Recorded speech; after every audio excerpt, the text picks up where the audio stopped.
Terminator. He is Draco in Rocky 4 or whatever it is. But yeah, here we are. I think they're like 8 movies deep on that now. It's freaking ridiculous, but there's only one Drago. All right, spawning over in the top left as our Red Zerg here on Stargazers, it is YoungYakov.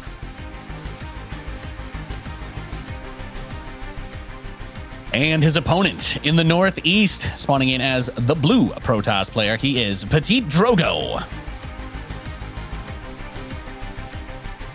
Makes me wonder, when he becomes, how old does he have to be old Yakov? Yeah, I mean, if you go by standards of society, right? I mean, you're pretty much a boomer as soon as you hit 20 now, I think. So I guess I guess then, maybe. I don't know. I used to be a young guy in StarCraft 2. And then all of a sudden, you know, those like Grandpa Toss and stuff, just playing like Guru. This is kind of Drago's such a memer. So these guys obviously get new accounts to play on with fresh stuff and all that jazz. So YoungYakov's just getting his hotkeys set up, and Drogo's just like, just play like Guru. Guru obviously very famous for not using hotkeys at all and just F2 here, there, and everywhere. He just clicks. He just clicks and has like, is that like the meme with the special Protoss keyboard where it just has the F2 and the A on it? Basically, I think. Yeah. Like he streamed for a bit of time, and I think he just had like one hotkey for his hatcheries, and that was it. And you just use like a giant mouse pad, and instead of a keyboard, you just have like a foot pedal, right? And you just have one. The left pedal is F2, and the right one can be the A key. There you go.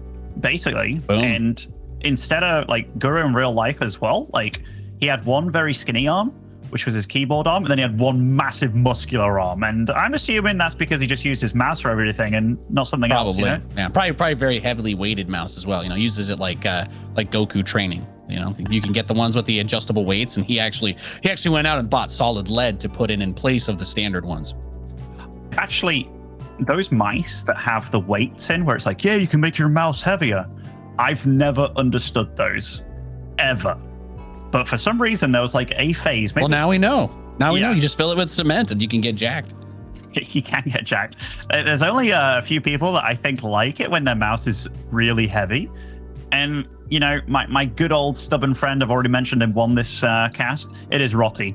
I know, like, when I've let him use my mouse, when it's like, you know, they're getting wireless, they're getting lighter these days, he's like, man, it feels so slippy, like, I can't click anything, I need it to be heavier. And I'm like, God damn it, Kevin, you're an actual boomer. Yeah. I say the other side of it is if you're like the Mountain, right, from Game of Thrones, and you're like, well, I can't even tell a mouse is in my hand unless I tie a brick to it. So that's true. Looks like the game is going again, though, so that's nice. Let's see. Third, he's going to take the base on the third because the probe was blocking the natural, and we continue on. Hope you enjoyed our discussion about the weight of your mouse. This map always reminds me of Year Zero. Except whenever I look in the top middle point at like 12 o'clock, there's no big monster there. And I'm like, oh, I get a little bit sad, you know? Yeah. It feels so... It's like a really... I don't know. Like, I actually love Stargazers, but visually, it's like sort of an abomination almost. Like you have a lot of the elements from the really popular air-to-air maps. Like, you can definitely tell there's some inspiration here from like Habitation Station or Vani Research Station. But then there's all these really kind of just big open spaces that you're mostly trying to avoid unless you're going for that big surround, like that middle high ground where the rocks are. It's just sometimes things happen there, oftentimes not. You're usually trying to move around that top side, or you're trying to take that direct path because that watchtower gives you so much vision, including of that air path. So it's like it's got all the elements of that kind of shore up the defenses, but then you have the mineral patch that opens it up. It's like a really cool fresh take on that. I like that we've seen so many different weird strategies that people have been busting out because of that. If you make a play for the early minerals, or if you want to take that inside base to be a little bit safer like we've been seeing recently, there's just a lot of options. And you know me, Ben, I'm always going to say options. The more things that you can do on a map, the better. I certainly agree with you. Even like the little pathway as well. Like I've seen a few players open it up and they kind of stopped doing it just because the few that did do it were like, damn, why did I do that? It just opens up another pathway into my base, and it's actually like hard for your opponent to get rid of it given it's so many minerals. But no, I'm with you entirely. This game so far, between these two, we do have a Stargate opening from Drogo. Very often that does lead into that Oracle kind of stuff, and Drogo is very good at the very basic Protoss play, and that's something that doesn't leave your body just because you're kind of partially retired or whatever. No, absolutely not. And that, like we said, that's one of the things that every time I remember when we do these, especially when Drogo gets interviewed, like I just think about all of his interviews where we're like, Drogo, why did you do that? And he's just like, oh, I just felt like he probably wasn't going to be able to hold it. And I'm like, okay, I guess that's it. He just said it. He said this shouldn't work, but I'm just going to do it anyway.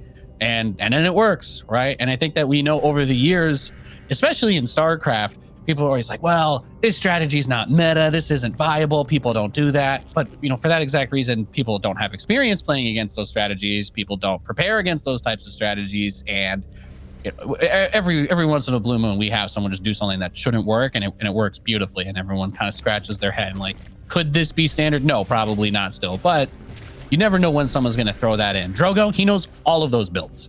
So there's anything that looks too normal is almost like scary. So here we have him going for, is this going to be a 3 Oracle opening? And that's already something that I'd like to see. Straight up to a fast third base. He's going to have access to those extra gases. And this already, Ben, to me, feels very Drogo-esque.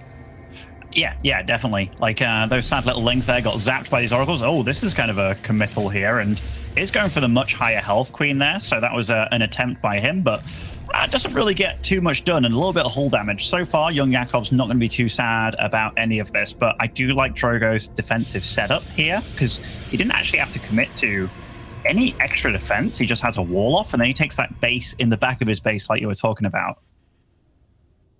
Yeah, so he has access to all of these resources, and we know that even if the mass air, for example, hasn't been something that we've seen as much, Drogo's the kind of guy to me like, okay, well, he can still do that. We can still see that emphasis there. You have the direct air path, but you'll need to keep your eye on things like that watchtower. But the 3 oracles go in. I think he maybe got a drone there. Queen's pushed him back, though, and 2 of them pretty low without shields. No spore in the natural, though, so he'll get a few more on the way out. That's what Drogo is looking for the whole time. Just a little bit of damage, takes a little bit of hull damage, but it's like, you know what? This is what these oracles are for. They're for getting that scouting information, killing the drones as well, keeping your opponent busy. And so far, he's dealt a little bit of damage, but YoungYakov, he's just kind of saying to himself, you know what? Let's get the lair going, let's get the +1 going. But look how quickly Drogo's moving into Templar Archives here. Charge and +1. Like, I kind of mentioned it before. Drogo, he kind of invented the Chargeable Archon style. Or when I say invented, he definitely played it really damn well. Like, a lot of players, it's like, what's your spirit animal? For Drogo, it's an Archon and a Zealot for sure. So I love the fact that he's going into this straight away. I just love the idea that a man's spirit animal can be 2 separate units as well. That really just shows. And not even animals, Yeah, units in a video game. It's kind of wild. But they are pretty good. And 3 oracles are going to come back over to check around here. I mean, you can keep generating value off of these, right? That's why we love to see these types of builds. If you can get the revelations onto the queens or just follow what's happening. That lair is finishing right about now. So the most important thing for him to scout is what's going to come from that. I think that observer might be able to see if the Roach Warren starts wiggling. Just barely out of range, but he is getting Roach speed. So if he was just a little bit closer, he could see that, but maybe the assumption's there anyway. There is a spire going up in the natural. That would probably be the most important thing for him to find, but given the timing of the Prism charge +1 storm, he might just be planning on attacking anyway. It's also one of those maps where it's like, I don't want to say it's obvious or expected, but the fact that your back base is where it is, and it's, very attackable by air, Mutas is kind of a choice that you might be thinking, hey, that's kind of an easy one. And you see Drogo, he's already getting a few cannons. I think he's got 1 back there already, getting a shield battery in there as well. So definitely aware of what the possible threat. Nice positioning on these Zealots. I love that. Just blocking it, because that surface area is so limited.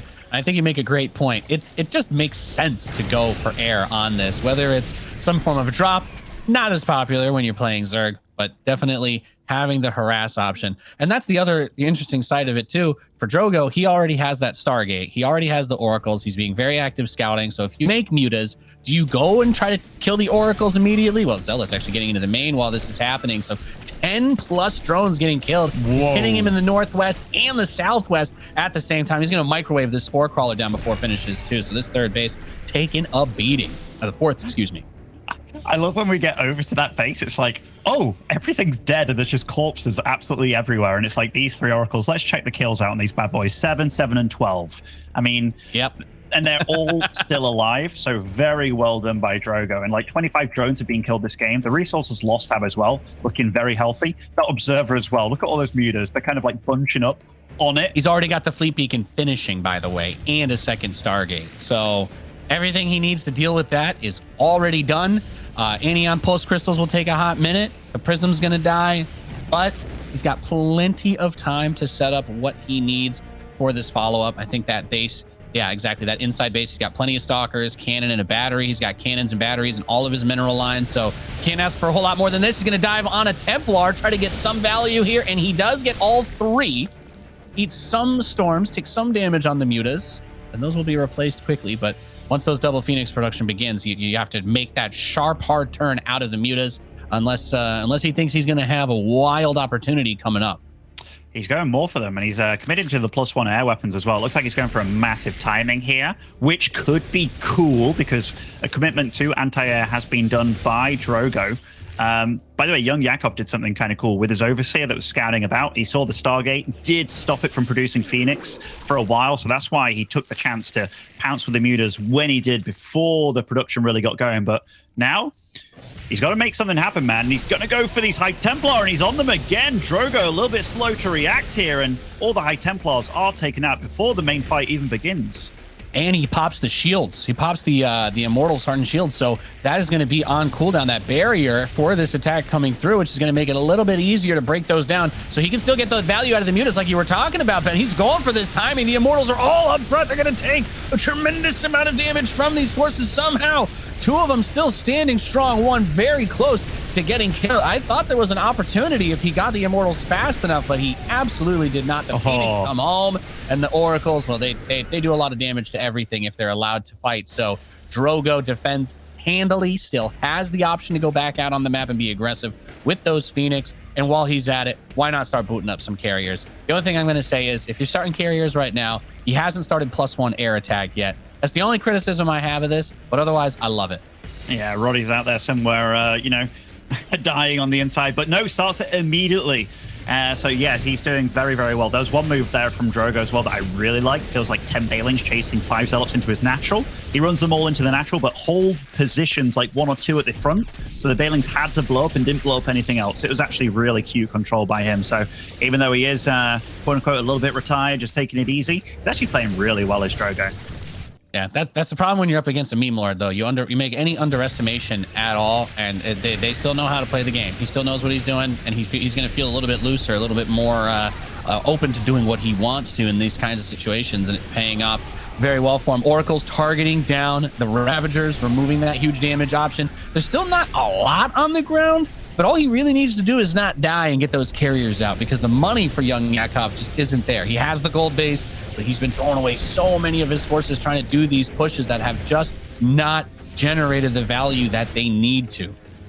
It's a pretty tricky army for the Protoss control, like Phoenix, Oracles, then he's got the High Templars with Storm in the mix as well, doing the Warp Prism stuff. YoungYakov, he's like, you know what? I'll try and hold on with the Queens, the Banelings, and whatever I can muster at the back. I'm going to deal some economic damage here, and that is a lot of Lings getting here, there, and everywhere. Yeah, real bad. So he's going to have to recall to the center base. Lings making their way into the main. The cannon and the battery buys some time, gets a Zealot warp in, but you see he's warping in across both the pocket base and that in his main. Lings hit the southeast, but that cannon's tucked in a little bit better. 19 probes killed. This buys a lot of time. The only thing I'm going to say is he still has those carriers coming through. That's still an army that snowballs, but is that 8 Banelings morphing in his main base? Where are they going to go? Is there an easy direct path? I think the pocket base mineral line, right?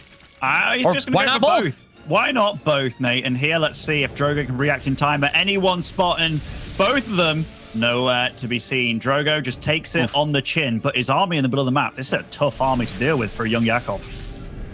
Yeah, there's not a great answer for the carriers. He's just now starting up the Corruptors. Maybe he didn't have the vision of them earlier, but he is maxing out, so the number of them that he can build is a little bit limited because he has a lot of supply of just ground units at the moment.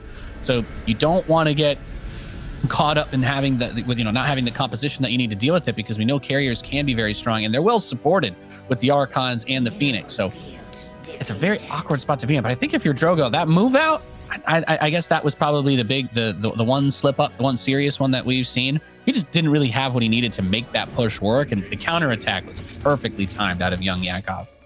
Drogo's getting a big scout here to see the army, but seeing that your opponent's on that gold pretty healthily as well, it's definitely not going to be easy from here on out for Drogo to win, because any units that YoungYakov loses, it's just like, boom, I'm going to start getting Corruptors, then I'm going to start getting Vipers.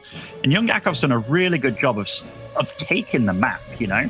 And Drogo, look at him, he's pretty confined to his little section here, but his army is incredibly strong, like incredibly. It takes a pretty damn masterful Zerg to take on this sort of army and do it well.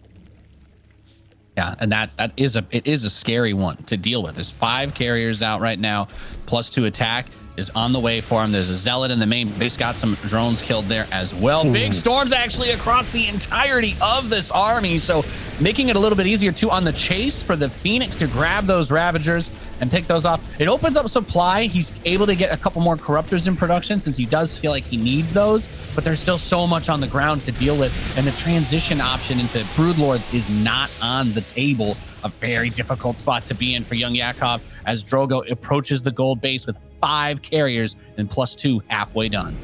Let's load up the resources lost tab so far, because Drogo's been trading phenomenally well, and there you see it. Twice as efficient he's been, which is amazing, and it's not going to slow down anytime soon. Look at this little choke.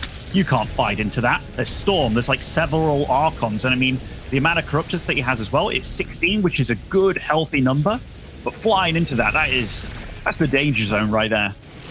Yeah, you do not want to dive those carriers over. What is the number here? 12 Archons? Yeah, no, those they shoot lightning out of their hands that basically kills everything near you. You don't want to get up close and personal with those bad boys. And the Baneling's not really going to do it either. So goes for the Ibdog, pulls a carrier, and does get one. So not too shabby, but he's using the Corruptors, right? This is kind of what we were talking about. Those Banelings, they connect on the Archons. They're not really good against the Archons. The carrier count is dwindling, but he's killing everything while that happens. PtitDrogo takes game 1. Wow, honestly, well played by both of them. I think that attack from YoungYakov in the middle of that game was absolutely his key to winning.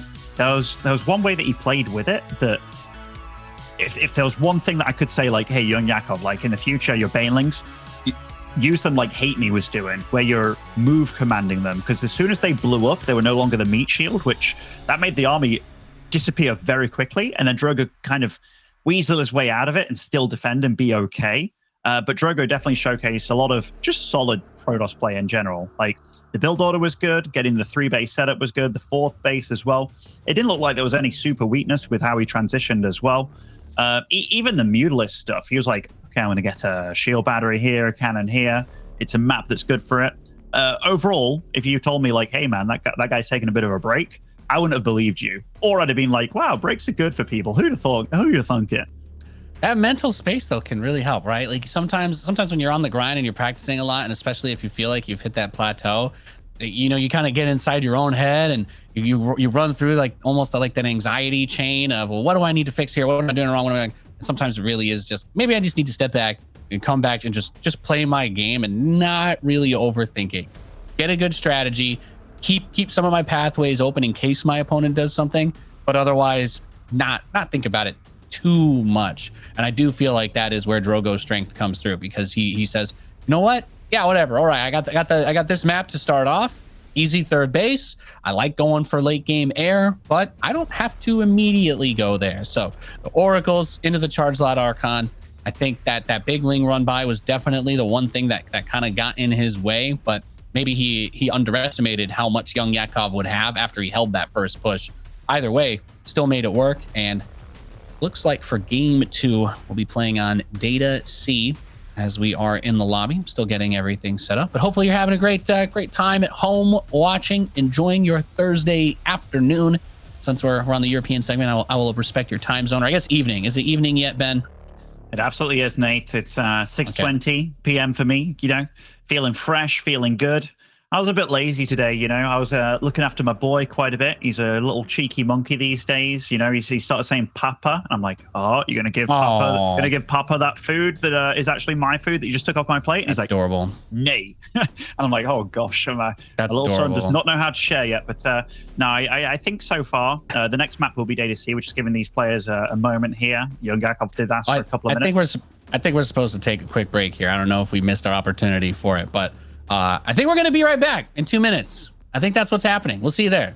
No break. Never mind. Look at that. We managed to talk through it. Ben, I love that. I love following all of your stuff too, by the way. My nephews came to visit this last week. Absolutely adorable. We were watching football and throwing the ball around.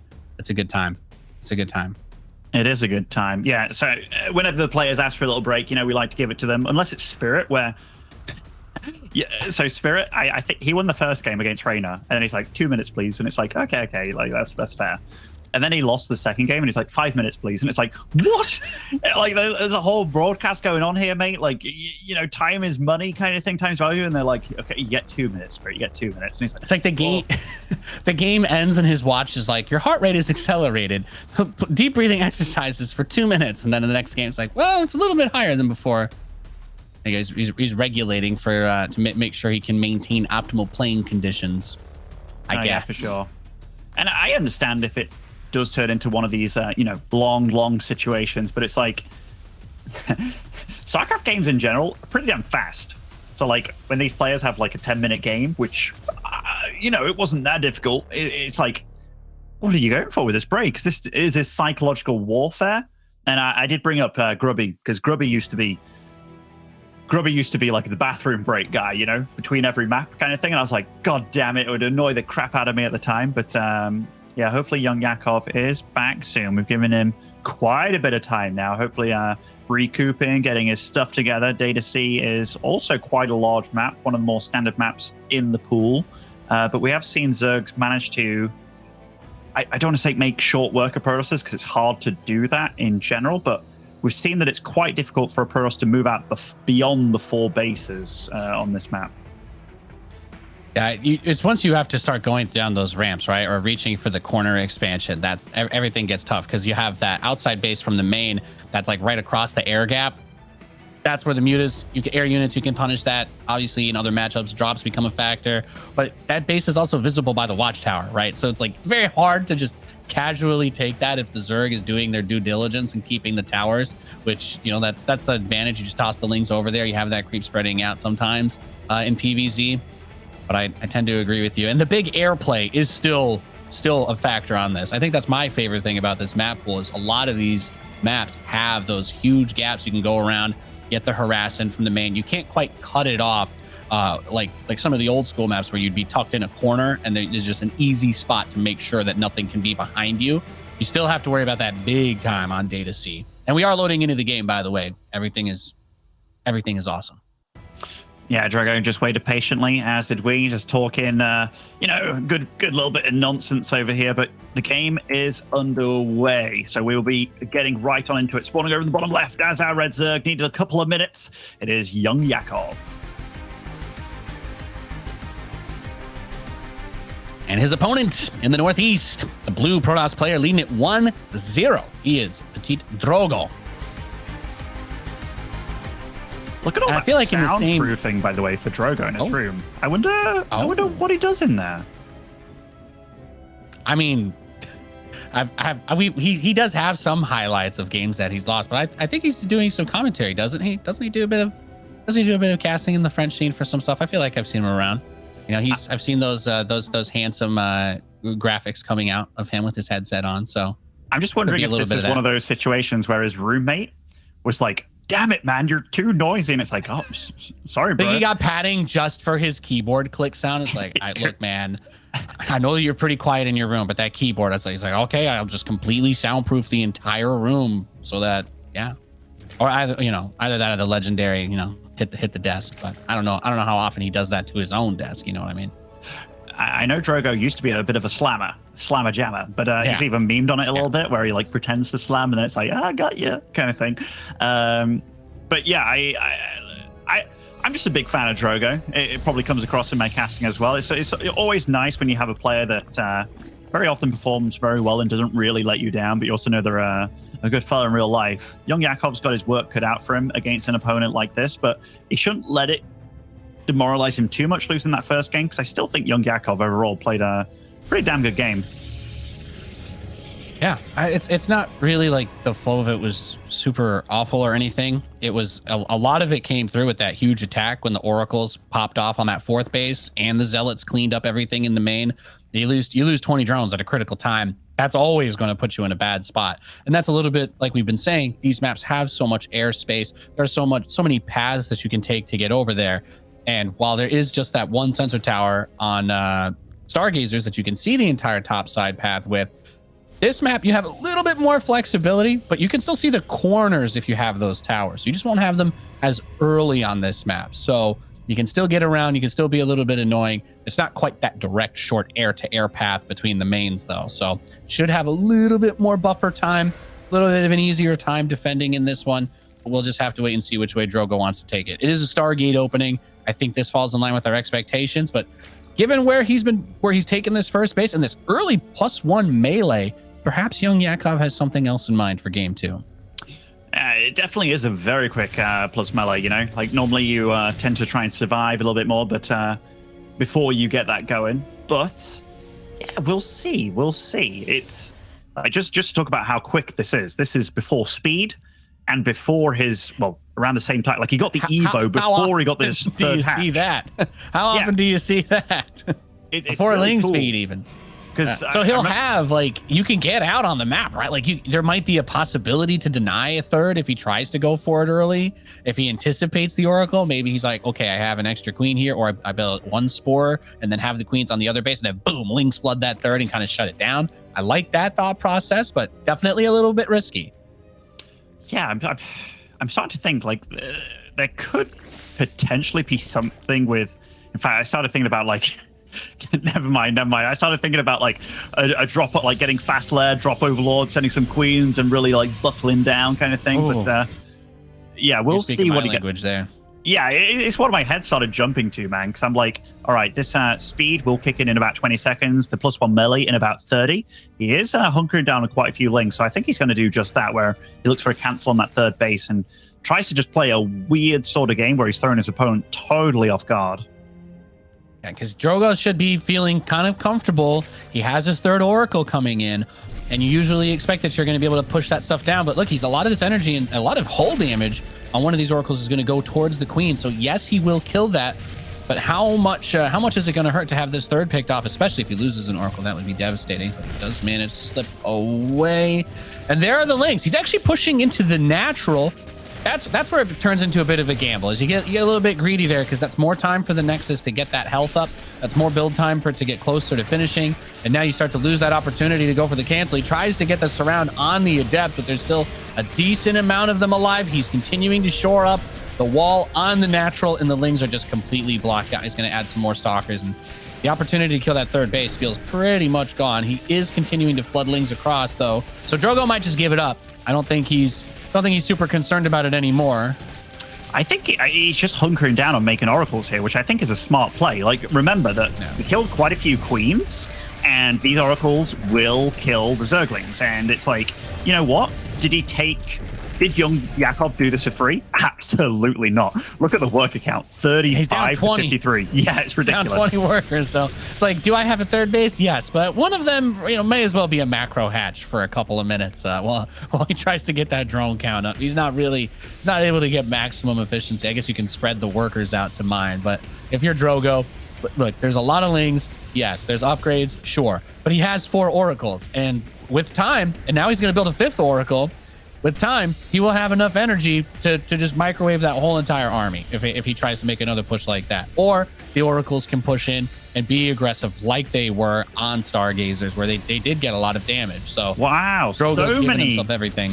So many gateways, +1 charge and a Templar Archives. And remember, he's just on 2 bases right now, but Drogo's looking at this and he's like, you know what? My win move, my win condition here is just to attack you. Like, maybe once he breaks out, he just goes. Does he even need to set up a third? I think a third would be a smart move. These Oracles still sharking about, trying to deal damage, but YoungYakov pretty bulletproof on the defense with his queen positioning and stuff. Yeah, he's got a good setup. And this is what we were talking about. He kind of expected the oracles to come in, and the play was to get the third cancel there. And it, you know, to his credit, he did. So as these units move out, are these enough things that he wants to do? I don't know. If you could get all 5 oracles to turn on their energy, you turn on their attack, and then run away, then you could burn a lot of it. But he's playing this pretty carefully, and now trying to push over towards that natural again. But Drogo has the door closed, and sometimes it's almost like a bait, right? Oh, he's gonna get the queens in the middle of the map. At least one. No energy either. Like using it all on the creep tumors, and boom, 3 queens for free, just like that.